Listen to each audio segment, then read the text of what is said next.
कामदा एकादशी व्रत कथा, एक प्रेम प्रायश्चित और मुक्ति की कथा। जय श्री हरि विष्णु।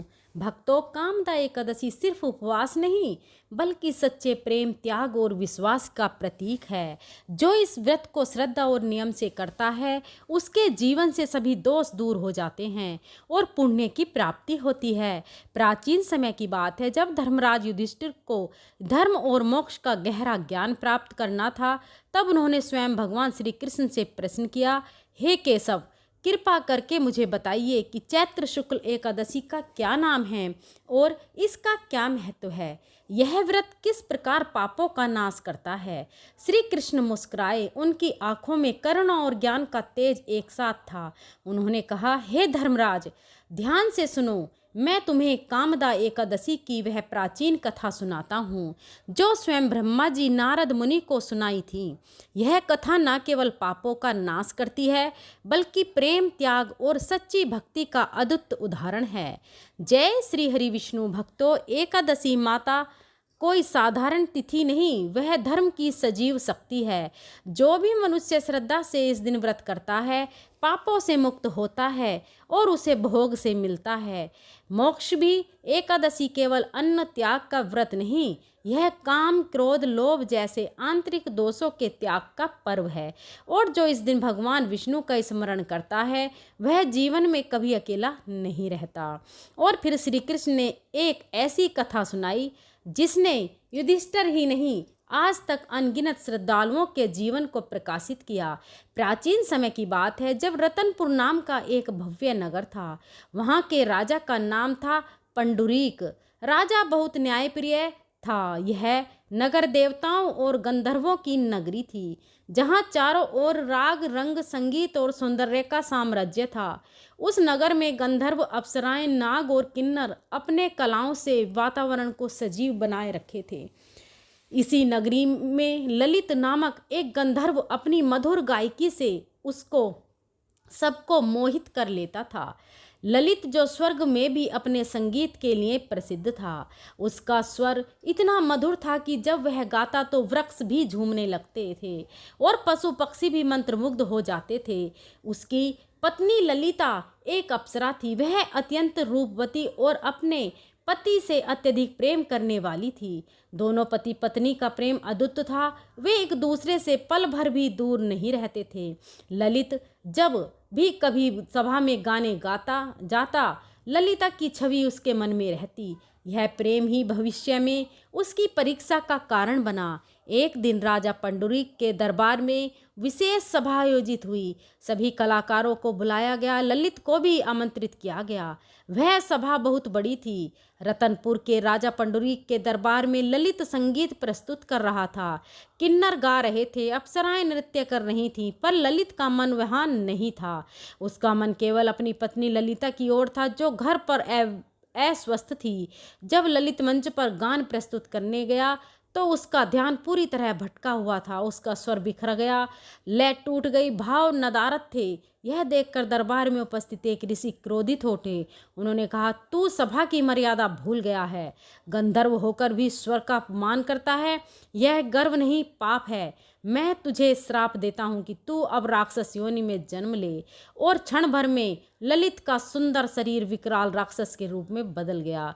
उसके लंबे नाखून, भयानक दांत और विकराल आंखें देखकर पूरी सभा भयभीत हो गई। जब ललित को यह समाचार मिला वह सब कुछ छोड़ दौड़ी चली आई, लेकिन उसने राक्षस बने अपने पति को देखकर भी घृणा नहीं की। वह बोली, आप जैसे भी हो मेरे पति हैं, मैं आपका साथ कभी नहीं छोड़ूंगी। उसने ललित का हाथ थामा और दोनों नगर छोड़कर वन में रहने लगे। वन का जीवन कठिन था। भोजन नहीं, वस्त्र नहीं और राक्षस रूप में ललित को समाज भी नहीं अपनाता था। फिर भी ललिता हर दिन भगवान से प्रार्थना करती, व्रत करती, तपस्या करती और एक ही प्रार्थना करती, हे प्रभु, मेरे पति को उनके पूर्व रूप में लौटा दो। एक दिन वह एक पवित्र नदी के तट पर प्रार्थना कर रही थी। तभी वहाँ एक दिव्य तेजस्वी ब्राह्मण संत आए। उन्होंने ललिता को रोते हुए देखा और पूछा, हे सती, तुम इस भयानक राक्षस के साथ इस निर्जन वन में क्या कर रही हो। ललिता ने विनम्रता से कहा, हे ब्राह्मण देव, यह राक्षस नहीं, मेरे पति हैं। पूर्व में मैं गंधर्व थे, पर एक ऋषि के श्राप से राक्षस बन गए। मैं इन्हें फिर से पूर्व रूप में देखना चाहती हूँ। संत मुस्कुराए और बोले, पुत्री, तुम्हारी भक्ति महान है। सुनो, चैत्र शुक्ल पक्ष की एकादशी कामदा एकादशी कहलाती है। यदि तुम श्रद्धा और नियम से उसका व्रत करो, रात्रि जागरण और भगवान विष्णु की पूजा करो, तो निश्चित ही तुम्हारे पति को मुक्ति मिलेगी। ललिता ने अगली कामदा एकादशी को विधि पूर्वक व्रत किया। उसने दिन भर उपवास किया, रात्रि में जाकर भगवान विष्णु का स्मरण किया, दीप जलाया, भजन गाए और अश्रुपूरित नेत्रों से प्रार्थना करती रही। हे श्री हरि, मेरे प्रेम और भक्ति को स्वीकार करें। मुझे मेरे पति का स्वरूप लौटाइए। रात्रि बीत गई। सूरज की पहली किरण पड़ी ही थी कि एक दिव्य प्रकाश आकाश से उतरा। वह सीधे ललित के ऊपर पड़ा। प्रकाश में भगवान विष्णु की कृपा समाहित थी। ललित का राक्षस शरीर धीरे धीरे पिघलने लगा। कुछ ही क्षणों में वह पुनः अपने पुराने गंधर्व रूप में लौट आया, सुंदर, तेजस्वी और मधुर मुस्कान लिए।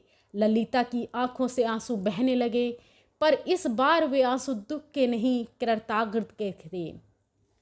इसके बाद दोनों ने मिलकर भगवान विष्णु का धन्यवाद किया, संत का आशीर्वाद लिया और भद्रव्रती लौट गए।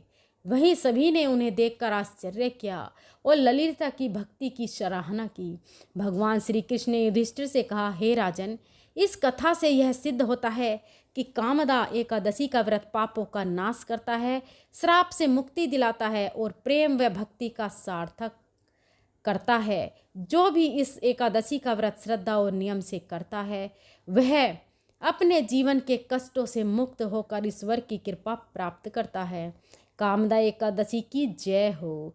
श्री हरि विष्णु भगवान की जय हो। भक्तों, चलिए अब सुनते हैं एकादशी माता की दिव्य उत्पत्ति की चमत्कारी कथा।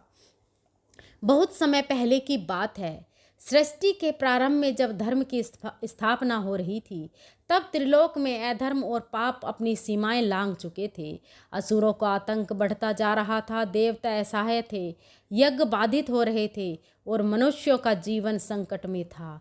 इसी समय मुर नामक एक भयंकर असुर का जन्म हुआ। उसका शरीर विशाल पर्वत के समान था और उसकी शक्ति इतनी प्रबल थी कि देवता भी उसका नाम सुनकर कांपने लगे। मुरासुर ने तप करके अनेक शक्तियां प्राप्त की और फिर इंद्रलोक पर आक्रमण कर दिया। इंद्र, वरुण, अग्नि, यम सभी हार गए। देवताओं ने भागकर भगवान विष्णु की शरण ली। हे नारायण, यह असुर संपूर्ण सृष्टि को निगलने चला है, आपकी ही शरण है। भगवान विष्णु ने मुरामुर का अंत करने का निश्चय किया और अपनी दिव्य गदा लेकर युद्ध भूमि की ओर बढ़े।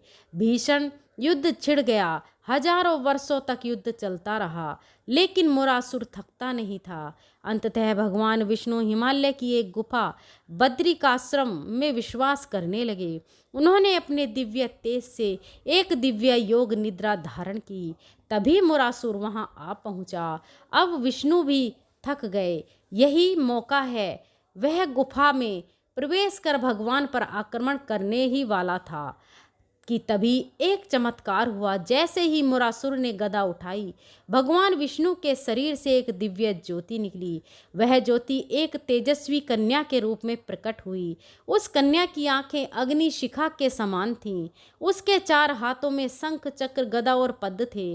वह बोली, अधर्मी, तू मेरे स्वामी को हानि नहीं पहुंचा सकता। मुरासुर हंसा, तू एक स्त्री होकर मुझे रोकेगी?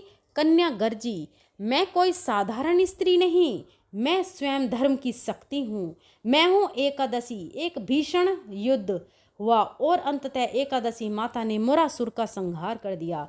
जब भगवान विष्णु योग निद्रा से जागे और यह सब देखा तो प्रसन्न होकर बोले, हे देवी, तुमने संपूर्ण सृष्टि की रक्षा की है। आज से तुम्हारा नाम एकादशी होगा और जो भी तुम्हारे दिन उपवास करेगा वह समस्त पापों से मुक्त होगा और मुझे शीघ्र प्राप्त करेगा। देवताओं ने आकाश से पुष्प वर्षा की और सभी लोकों में एकादशी व्रत की महिमा गूंजने लगी। पृथ्वी पर एक भक्त की कहानी राजा धर्मसेन की पुत्री एक और कथा है जो धरती पर घटती है। यह कथा राजा धर्मसेन की है, जो अपने राज्य में अत्यंत धर्मात्मा और न्यायप्रिय थे, परंतु उनकी एकमात्र पुत्री रत्नावली अत्यधिक रुग्ण थी। उसका शरीर दुर्बल था और किसी भी वेद की औषधि उस पर असर नहीं करती थी। राजा दुखी थे। एक दिन एक संत उनके राज्य आए। उन्होंने कहा, राजन, यह कन्या पूर्व जन्म के पापों का फल भोग रही है। इसे एकादशी व्रत करना चाहिए। केवल उसी से इसका उद्धार संभव है। राजा ने जैसे ही यह सुना, रत्नावली ने बाल्यावस्था में ही निर्जल एकादशी व्रत किया। व्रत के दिन वह सारा दिन भगवान विष्णु का ध्यान करती रही। रात में जागरण किया और अगले दिन पारण कर भजन गाती रही। अगले ही दिन चमत्कार हुआ। उसकी देह तेजस्वी हो गई, उसकी सारी बीमारियां दूर हो गईं और वह दीप्तदान हो उठी। राजा ने देखा और उनकी आंखों में अश्रु आ गए। उन्होंने राज्य भर में एकादशी महोत्सव मनाया और तब से यह परंपरा चल पड़ी। श्री विष्णवे नमः। एकादशी माता की जय हो। भक्तों, भक्ति का दीप हर हृदय में जलता रहे। प्रेम से बोलिए जय श्री हरि विष्णु। भक्तों, अब हम श्रवण करेंगे भगवान विष्णु और एक निर्धन जुलाहे की सच्ची भक्ति की कथा। भक्तों, बहुत समय पहले की बात है। उत्तर भारत के छोटे से गांव में रघु नाम का एक जुलाहा रहता था। वह अत्यंत निर्धन था, लेकिन उसकी भक्ति भगवान विष्णु के प्रति अटूट थी।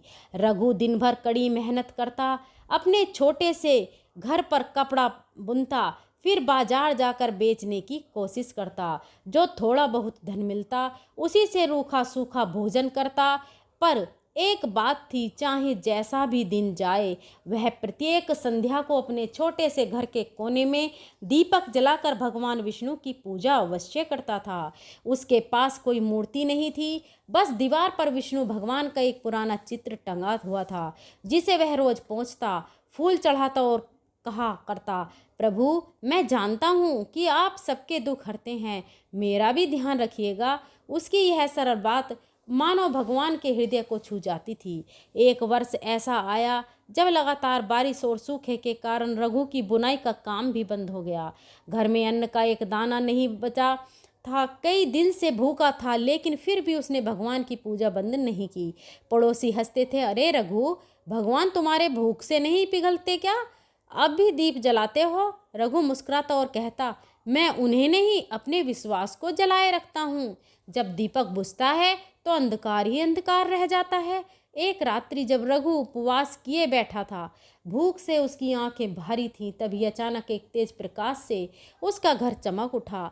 वह चौंक कर उठा और देखा, एक तेजस्वी ब्रह्मचारी उसके द्वार पर खड़ा था। उसके हाथ में एक छोटा सा थैला था और मुख पर मंद मुस्कान। ब्रह्मचारी बोला, भक्त रघु, प्रभु विष्णु ने तुम्हारी भक्ति स्वीकार की है, यह लो तुम्हारी तपस्या का प्रसाद। रघु ने जब थैला खोला तो उसमें कुछ अमूल्य रेशमी धागे और रत्न थे, जो इतने बहुमूल्य थे कि उसके जीवन भर का कष्ट दूर हो सकता था। पर रघु ने पूछा, हे ब्रह्मचारी, क्या यह वास्तव में प्रभु का प्रसाद है? ब्रह्मचारी ने कहा, हाँ, यह तुम्हारी भक्ति का फल है, परंतु इसे तभी स्वीकार करना जब तुम इसका उपयोग केवल अपने सुख के लिए नहीं, दूसरों की सेवा में भी कर सको। रघु की आंखों में आंसू बह निकले। उसने हाथ जोड़कर कहा, मैं इसे तभी लूँगा जब मेरे गांव के हर गरीब के घर भी भोजन पहुँचेगा। उस दिन के बाद रघु का जीवन बदल गया। उसने अपनी बुनाई को बढ़ाया, गरीबों को काम दिया, बच्चों को पढ़ाया और वृद्धों को भोजन। वह हर दिन कहता, मेरे पास जो है वह भगवान विष्णु की कृपा है और मुझे उनका हाथ बनकर इसे दूसरों तक पहुंचाना है। गांव के लोग अब रघु को भक्त जुलाहा कहने लगे। एक रात पुनः बहुत वर्षों बाद एक दिन रघु प्रार्थना करते करते शांत हो गया। लोगों ने देखा वह मुस्कुराते हुए संसार से विदा हुआ। उसी रात्रि कुछ लोगों को स्वप्न आया कि भगवान विष्णु स्वयं उसे अपने वाहन गरुड़ पर बिठाकर बैकुंठ ले जा रहे हैं। जय श्री हरि विष्णु। भक्तों, भक्ति धन से नहीं मन से होती है।